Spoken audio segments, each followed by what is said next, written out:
Let's dive into why service discovery is crucial in Kubernetes. In a microservices architecture, each microservice often needs to communicate with several others. Efficient service discovery ensures that these communications happen smoothly and reliably, preventing system slowdowns or even complete outages.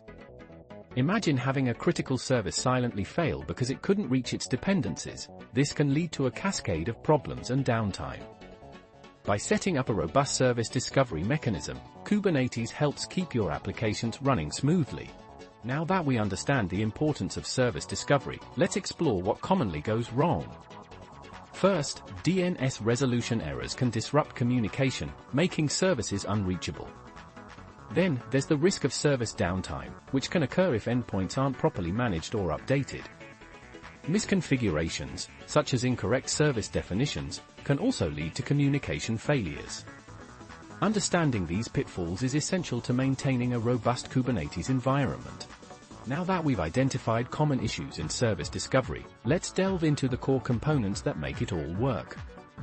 At the heart of Kubernetes service discovery are service objects, which define a logical set of pods and a policy by which to access them. Endpoints, on the other hand, are dynamic resources that track the IP addresses for these pods. DNS comes into play by resolving service names into these IPs, creating a seamless communication channel between services. Together, these components ensure that Kubernetes can efficiently route requests to the right destinations, even as the cluster changes. Great! Now that we understand the theory, let's dive into practice with a live demo. We'll use kubectl to create a deployment running an Nginx image, then expose it as a service. First, we'll run the create deployment command, followed by exposing it, ensuring our microservice is reachable. Remember, if anything goes awry, logs and kubectl describe commands are your best friends for troubleshooting. Alright, now let's dive into some common pitfalls in Kubernetes service discovery. First off, using the wrong service type.